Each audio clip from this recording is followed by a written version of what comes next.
Welcome दोस्तों। आज हम लोग बिहार बोर्ड के 10वीं क्लास के फिजिक्स के 5 नंबर पार्ट विद्युत धारा के चुंबकीय प्रभाव को पढ़ेंगे। इससे पहले फिजिक्स के 4 चैप्टर अपलोड कर दिया गया है, प्ले लिस्ट में जाकर उसको देख लीजिएगा। तो इसको देखिएगा। तो 5वां चैप्टर का नाम है विद्युत धारा का चुंबकीय प्रभाव। चुंबक किसे कहते हैं? तो चुंबक एक ऐसा पदार्थ है जो कि लोहा और चुंबकीय पदार्थों को अपनी ओर आकर्षित करता है। जो लोहा और चुंबकीय पदार्थों को अपनी ओर आकर्षित करता है वह चुंबक कहलाता है। चुंबक में 2 ध्रुव होता है, एक उत्तरी ध्रुव होता है और एक दक्षिणी ध्रुव होता है।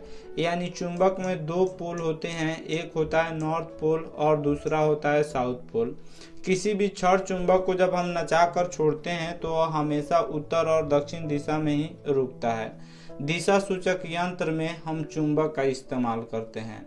चुंबकीय पदार्थ किसे कहते हैं? तो वैसे पदार्थ जिन्हें चुंबक आकर्षित करता है अपनी ओर अथवा जिनसे कृत्रिम चुंबक बनाए जा सकते हैं चुंबकीय पदार्थ कहलाते हैं।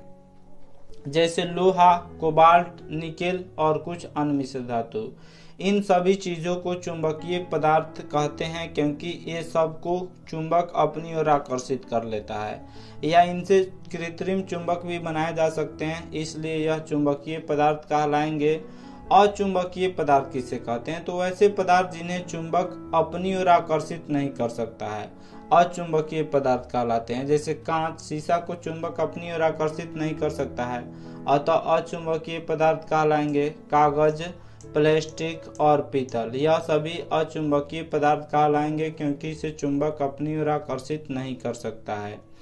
नेक्स्ट है 1820 ईस्वी में ओस्टेड एक वैज्ञानिक है, एक फिजिसिस्ट थे, एक भौतिकविद थे। उसने पता यह लगाया कि जब किसी चालक से विद्युत धारा प्रवाहित की जाती है तब चालक के चारों ओर चुंबकीय क्षेत्र उत्पन्न होता है।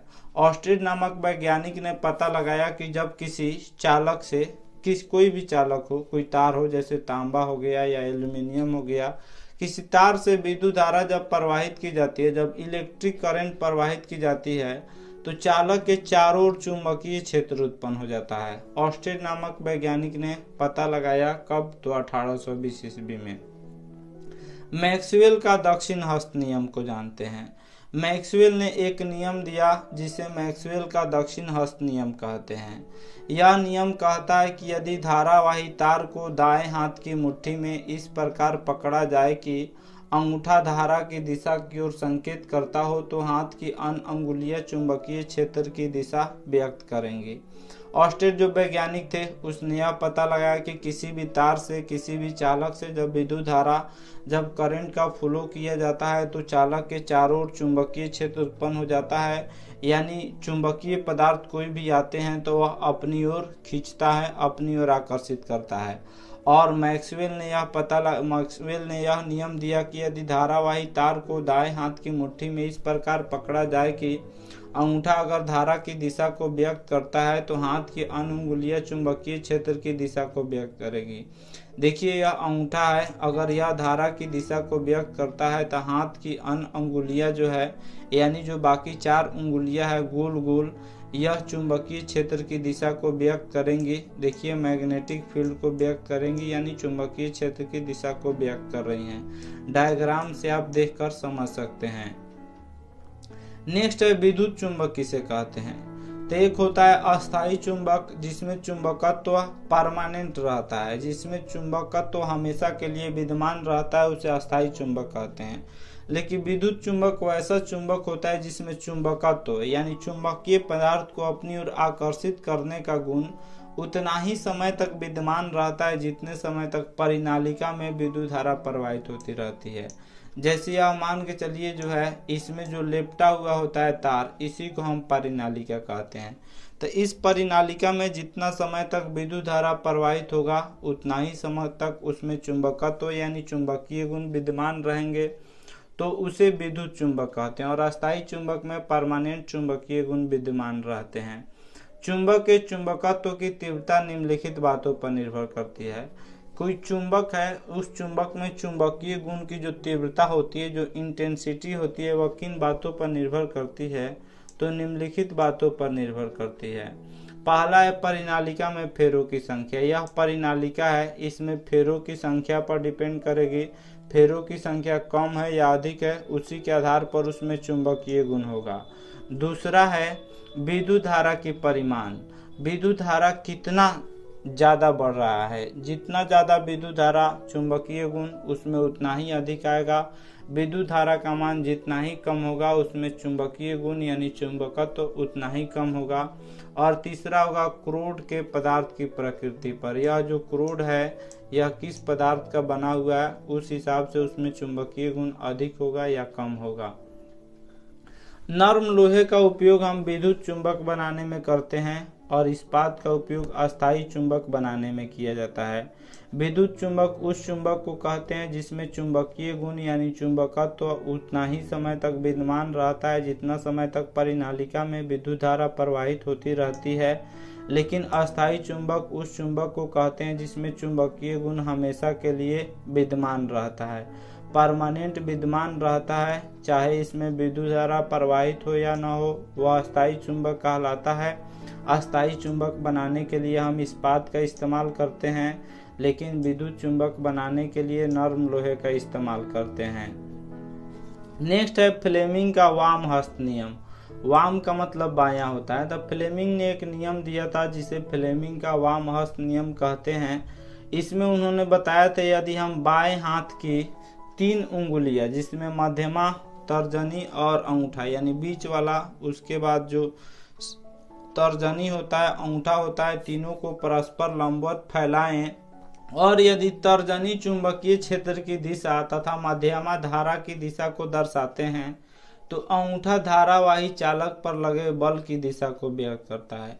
यानी जो तर्जनी है तीनों को लंबवत फैलाया जाएगा, मध्यमा, उसके बाद तर्जनी यानी बीच वाला, तर्जनी और उसके बाद अंगूठा, तीनों को लंबवत फैलाना है। तो तर्जनी चुंबकीय क्षेत्र की दिशा, देखिए यही है तर्जनी और यह चुंबकीय क्षेत्र की दिशा को व्यक्त करता है और मध्यमा करंट की दिशा को व्यक्त करता है। मध्यमा जो है यह विद्युत धारा की दिशा को अगर व्यक्त कर रहा है तो अंगूठा जो होगा वह चालक पर लगे बल की दिशा को व्यक्त करता है। यह अंगूठा होता है उस चालक पर जो बल लग रहा है, जो फोर्स लग रहा है, उस फोर्स को व्यक्त करता है, एक्सप्रेस करता है।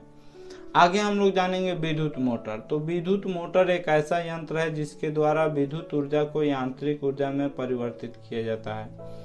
विद्युत मोटर जो होता है वह विद्युत ऊर्जा को, इलेक्ट्रिक एनर्जी को, विद्युत ऊर्जा को यांत्रिक ऊर्जा में परिवर्तित करता है। विद्युत मोटर में एक शक्तिशाली चुंबक लगा होता है। इसमें जो है एक शक्तिशाली चुंबक होता है विद्युत मोटर में, जिसके अवतल ध्रुव खंडों के बीच तांबे की तार की कुंडली होती है। और विद्युत मोटर में एक तांबे की तार की कुंडली होती है जिसे मोटर का आर्मेचर कहते हैं। देखिए यही तांबे की तार की कुंडली है जिसे मोटर का आर्मेचर कहते हैं। आर्मेचर के दोनों छोर पीतल के खंडित वलयों R1 तथा R2 से जुड़े होते हैं।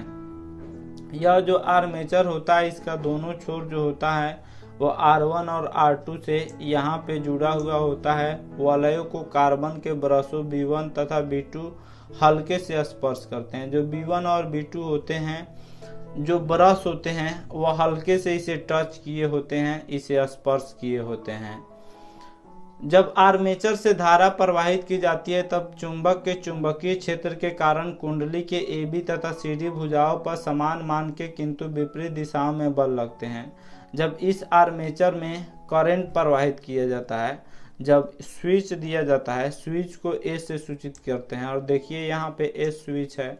जब इससे करंट प्रवाहित किया जाता है तो क्या होता है कि AB तथा CD भुजाओं पर समान मान के किंतु विपरीत दिशा में जब करंट प्रवाहित किया जाता है तो इन भुजाओं में प्रवाहित होने वाली विद्युत धारा के प्राबल्य यानी जो स्ट्रेंथ होता है वह समान है, परंतु उनकी दिशाएं विपरीत है। इसे एक बल युग्म बनता है जिस कारण आर्मेचर घूर्णन करने लगता है। जब इस स्विच S को ऑन किया जाता है तो इस आर्मेचर में विद्युत धारा प्रवाहित होने लगता है, जिसके कारण आर्मेचर जो होता है यानी जो विद्युत मोटर होता है वह घूमने लगता है। आधे घूर्णन के बाद जब CD भुजा ऊपर चली जाती है, यानी यह CD ऊपर जाता है, AB नीचे जाता है, यानी यही जो होता है वह विद्युत मोटर का आर्मेचर होता है और यह घूर्णन करता है और शक्तिशाली चुंबक लगा हुआ होता है विद्युत मोटर में। आधे घूर्णन के बाद जब CD भुजा ऊपर चली जाती है और AB भुजा नीचे आ जाती है, देखिए AB नीचे आ गई और CD ऊपर चली गई, तब वलयों के स्थान भी बदल जाते हैं, जिसके चलते जो है यह पूरा घूर्णन करने लगता है। इस तरह ऊपर और नीचे वाली भुजाओं में धारा की दिशाएं वहीं बनी रहती है। अतः आर्मेचर पर लगा बल युग्म आर्मेचर को लगातार एक ही तरह से घुमाता रहता है, जिसके कारण आर्मेचर पर जो बल लगता है वह एक ही तरह से हमेशा एक ही डायरेक्शन में घुमाने लगता है। विद्युत मोटर के आर्मेचर की धुरी पर यदि ब्लेड लगा दिए जाए तो मोटर विद्युत पंखा बन जाता है। तो विद्युत मोटर हो गया, और आर्मेचर पर अगर ब्लेड लगा दिया जाता है, ब्लेड का मतलब पत्ती, अगर पत्ती लगा दिया जाए बड़ा बड़ा पत्ती, तो फिर वह विद्युत पंखा बन जाता है। धुरी में पट्टी लगाकर मोटर द्वारा मशीनों जैसे लेथ मशीन जो वेल्डिंग के दुकान में रहता है, जिसे ड्रिल किया जाता है, होल किया जाता है या कोई सामान काटा जाता है, तो धुरी में अगर पट्टी लगा दिया जाए तो मोटर क्या हो जाएगा, लेथ मशीन को चलाया जा सकता है मोटर से। टेप रिकॉर्डर भी विद्युत मोटर का उपयोग करता है। टेप रिकॉर्डर जो होता है, जो चलता है, वह भी विद्युत मोटर से चलता है। किसी चालक को किसी प्रतिवर्ती चुंबकीय क्षेत्र में रखने पर उस चालक के सिरों के बीच विद्युत वाहक बल उत्पन्न होने को विद्युत चुंबकीय प्रेरण कहते हैं। अगर किसी चालक के किसी प्रतिवर्ती चुंबकीय क्षेत्र में रखने पर उस चालक के सिरों के बीच विद्युत वाहक बल, जैसे कोई चालक है और उस चालक को किसी दूसरे प्रतिवर्ती चुंबकीय क्षेत्र में रख दिया जाए तो उनके बीच विद्युत वाहक बल उत्पन्न होने लगता है, जिसे विद्युत चुंबकीय प्रेरण कहते हैं, यानी इलेक्ट्रोमैग्नेटिक इंडक्शन कहते हैं। विद्युत चुंबकीय प्रेरण का सिद्धांत सर्वप्रथम सबसे पहले फैराडे ने दिया था। विद्युत जनित्र किसे कहते हैं, तो जनित्र को हम लोग जनरेटर कहते हैं। तो विद्युत जनित्र एक ऐसा यंत्र होता है जिसके द्वारा यांत्रिक ऊर्जा को विद्युत ऊर्जा में परिवर्तित किया जा सकता है। विद्युत मोटर में क्या होता है, विद्युत मोटर में विद्युत ऊर्जा को यांत्रिक ऊर्जा में परिवर्तित किया जाता है, लेकिन विद्युत जनित्र जो होता है वह यांत्रिक ऊर्जा को विद्युत ऊर्जा में परिवर्तित करता है। दिष्ट धारा किसे कहते हैं, डायरेक्ट करंट डीसी कहा जाता है। करंट दो तरह के होते हैं, एक एसी होता है, दूसरा डीसी होता है। एक अल्टरनेटिंग करंट और दूसरा डायरेक्ट करंट। तो दिष्ट धारा किसे कहते हैं, जब किसी धारा का मान तथा दिशा समय के साथ परिवर्तित न हो तो ऐसी धारा को दिष्ट धारा कहते हैं। जो बैटरी यानी जो सेल से धारा निकलता है वह दिष्ट धारा होता है। दिष्ट धारा का मान समय के साथ हमेशा नियत बना रहता है तथा दिशा भी समान रहती है। जो भी सेल या बैटरी होता है उससे दिष्ट धारा निकलती है। प्रत्यावर्ती धारा जिसे हम एसी कहते हैं, अल्टरनेटिंग करंट। प्रत्यावर्ती धारा वह धारा है जो किसी विद्युत परिपथ में अपनी दिशा बदलती रहती है। प्रत्यावर्ती धारा वह धारा होता है जो परिपथ में हमेशा अपनी दिशा लगातार अपनी दिशा बदलती रहती है और इसका मान नियत नहीं रहता है और इसका दिशा भी समान नहीं रहता है, यानी दिष्ट धारा के बिल्कुल विपरीत होती है प्रत्यावर्ती धारा। अति भारण किसे कहते हैं, तो ओवरलोडिंग। जब आवश्यकता से अधिक करंट का जब जरूरत पड़ने लगे तो उसे हम ओवरलोडिंग कहते हैं। जब भी किसी तार पर आवश्यकता से अधिक लोड पड़े तो उसे ओवरलोडिंग कहा जाता है, उसी को अतिभारण कहा जाता है। जब किसी परिपथ में अत्यधिक विद्युत धारा प्रवाहित हो रही होती है तो इसका कारण हो सकता है कि एक ही सॉकेट से कई युक्तियों को संयोजित किया गया हो। इसको उस परिपथ में अतिभारण कहते हैं। एक ही सॉकेट से या एक ही तार से बहुत सारे मशीन को जोड़ दिया जाए तो उस पर लोड ज़्यादा पड़ेगा, जिसे ओवरलोडिंग कहा जाता है, जिसे अधिभारण कहा जाता है। अतिभारण से शॉर्ट सर्किट होता है। अतिभारण जो होता है इससे शॉर्ट सर्किट होता है, जिसमें जो है तार और जल जाते हैं। अतिभारण की स्थिति में अत्यधिक विद्युत धारा प्रवाहित होने के कारण विद्युत उपकरण अत्यधिक गर्म होकर जल भी सकते हैं, जिसे शॉर्ट सर्किट कहा जाता है। अतिभारण अगर लोड ज़्यादा पड़ेगा, एक ही तार पे लोड ज़्यादा पड़ेगा, एक ही सॉकेट से अगर ज़्यादा मशीन का यूज किया जाएगा तो अतिभारण की स्थिति में विद्युत उपकरण जो होते हैं जैसे फ्रिज हो गया या फिर टेलीविजन हो गया, कंप्यूटर हो गया, यह सब जल सकते हैं। लघु पतन किसे कहते हैं? जब किसी कारण से फेज या वह न्यूट्रल आपस में सीधे ही जुड़ जाए तो इसे परिपथ का लघु पतन कहते हैं, यानी शॉर्ट सर्किट कहा जाता है। जब किसी कारण से फेज और न्यूट्रल एक दूसरे से जुड़ जाए तो इसे लघु पतन कहते हैं, यानी शॉर्ट सर्किट कहा जाता है। लघु पतन होने पर परिपथ में अत्यधिक विद्युत धारा बहती है, जिससे घर के उपकरण गर्म होकर आग पकड़ सकते हैं और जल सकते हैं। यानी जब ज्यादा जो है बिजली आने लगती है, क्योंकि लघु पतन में दोनों तार न्यूट्रल और फेज दोनों जो है सट जाते हैं, जिसके कारण जो भी विद्युत उपकरण होते हैं वह गर्म हो जाते हैं। जैसे फ्रिज हो गया, रेफ्रिजरेटर हो गया, उसके बाद कंप्यूटर हो गया या फिर आयरन हो गया, यह सब ज़्यादा गर्म हो जाते हैं और गर्म होकर आग पकड़ लेते हैं, जिसके कारण वह जल सकते हैं। इसलिए लघु पतन से बचाने के लिए फ्यूज का इस्तेमाल किया जाता है। शॉर्ट सर्किट से बचाने के लिए फ्यूज का इस्तेमाल किया जाता है, ताकि जो अगर करंट अधिक फ्लो हो रहा है तो फ्यूज पिघल जाएगा और बाकी सभी उपकरण को जलने से बचा देगा। तो फ्यूज ऐसे तार का टुकड़ा होता है जिसके पदार्थ की प्रतिरोधकता बहुत अधिक और उसका गलनांक बहुत कम होता है। उसकी प्रतिरोधकता अधिक होती है फ्यूज की तथा गलनांक कम होता है, जिसके कारण अधिक अगर विद्युत धारा प्रवाहित होती है तो वह स्वयं पिघल जाता है और घर में जो भी उपकरण लगे हुए होते हैं जैसे टेलीविजन हो गया, रेफ्रिजरेटर हो गया, इस सभी चीज़ों को वह जलने से बचा देता है।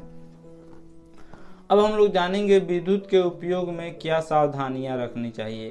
तो विद्युत उपयोग में हमें निम्नलिखित सावधानियां रखनी चाहिए। स्विचों, प्लगों, सॉकेटों तथा जोड़ों पर सभी संबंधन अच्छी तरह से कसे हुए होने चाहिए। जितने भी ज्वाइंट हो सभी जगह अच्छा से कस देना चाहिए। प्रत्येक तार अच्छे क्वालिटी और उपयुक्त मोटाई का होना चाहिए। जो भी तार होना चाहिए वह अच्छे क्वालिटी के होना चाहिए और उपयुक्त मोटाई के होने चाहिए और उत्तम किस्म के विद्युत रोधी पदार्थ की परत से ढका होना चाहिए। और जो विद्युत उपकरण होने चाहिए वह अच्छे क्वालिटी के विद्युत रोधी पदार्थ की परत से ढका होना चाहिए। परिपथ में लगे फ्यूज उपयुक्त क्षमता तथा पदार्थ के बने होना चाहिए तथा परिपथ में जो फ्यूज लगे होते हैं किसी भी परिपथ में, जैसे रेफ्रिजरेटर हो गया, कंप्यूटर हो गया या फिर कोई भी चीज़ हो गया या घर में लगा कोई भी उपकरण हो गया, उसमें जो फ्यूज लगा होना चाहिए, फ्यूज क्या करता है, उस पदार्थ को जलने से बचा देता है। तो जो फ्यूज होना चाहिए वह उपयुक्त क्षमता तथा पदार्थ के बने होना चाहिए। तीसरा है परिपथों में फ्यूज तथा स्विच को हमेशा विद्युन्मय तार में श्रेणी क्रम में लगाना चाहिए। जो भी परिपथ हो गया, परिपथ का मतलब जिस पथ से होकर धारा प्रवाहित होती है उसे विद्युत परिपथ कहते हैं। तो परिपथ यानी तार में फ्यूज और स्विच को हमेशा श्रेणी क्रम में लगाना चाहिए। घर में जो भी उपकरण लगे होते हैं वह सब श्रेणी क्रम में लगे होते हैं, जो सब समांतर क्रम में लगे होते हैं। घर में जो भी उपकरण लगा हुआ होता है वह समांतर क्रम में लगा हुआ होता है। अगर श्रेणी क्रम में लगा दिया जाए तो इससे घाटा यह होता है कि एक साथ सब जलेगा, एक साथ सब ऑफ होगा, एक साथ सब स्विच ऑन होगा, एक साथ सब स्विच ऑफ होगा। इसलिए उसे हम श्रेणी क्रम में नहीं लगाते हैं, बल्कि घर में जो भी उपकरण होते हैं सबको समांतर क्रम में लगाते हैं। लेकिन परिपथ में जो फ्यूज और स्विच होना चाहिए उसे हमेशा श्रेणी क्रम में लगाना चाहिए, ताकि जो है सब जलने से बच जाए। अब किसी भी कोई चीज़ लगा हुआ है, जैसे फ्रिज लगा हुआ है और उसके स्विच से पहले अगर फ्यूज नहीं लगा हुआ है तो वह जल सकता है। इसलिए सबको स्विच को श्रेणी क्रम में जोड़ के और तब जो है फ्यूज लगाना चाहिए, ताकि सब जलने से बच जाए। अधिक शक्ति के उपकरण जैसे हीटर हो गया, इस्त्री हो गया, टोस्टर हो गया, रेफ्रिजरेटर हो गया आदि को भूतार से अवश्य संपर्कित करना चाहिए। यह अधिक शक्ति के, अधिक पावर के उपकरण है, मशीन है और इसे जमीन के नीचे जो है वह अर्थिंग के रूप में संपर्क करना चाहिए, यानी अर्थिंग इसे दे देना चाहिए ताकि जलने से बचे। पांचवा पॉइंट है मानव शरीर विद्युत का सुचालक होता है। मानव शरीर में भी करंट का प्रवाह होता है। इसलिए हम किसी नंगे तार को जब छूते हैं तो हमें करंट लग जाता है। हम किसी भी नंगे तार को छूते हैं तो हमें करंट इसलिए लगता है ताकि हमारा शरीर विद्युत का सुचालक है और हमारे शरीर से भी करंट का प्रवाह होने लगता है, इसलिए हमें करंट लगता है, इसलिए हमें विद्युत का झटका लगता है। इसलिए यदि किसी विद्युत परिपथ में कहीं कोई मरम्मत करनी हो या कोई अन्य कार्य करना हो तो विद्युत रोधी पदार्थ जैसे रबड़ के बने दस्ताने तथा जूतों का इस्तेमाल करना चाहिए ताकि हमें विद्युत का झटका न लगे। 6 नंबर पॉइंट है, परिपथ में आग लगने या किसी दुर्घटना होने पर परिपथ का स्विच तुरंत बंद कर देना चाहिए। अगर किसी तार में या किसी मशीन में आग लग जाती है तो फिर उस तार का जो स्विच होना चाहिए वह तुरंत उसको बंद कर देना चाहिए। तो ये था फिजिक्स का 5 नंबर चैप्टर का व्याख्या। आशा करता हूँ आप सब किसी को यह वीडियो काफ़ी पसंद आया होगा। हमारे चैनल को सब्सक्राइब करें, इस वीडियो को लाइक करें तथा अधिक से अधिक शेयर करें। Thanks for watching my video.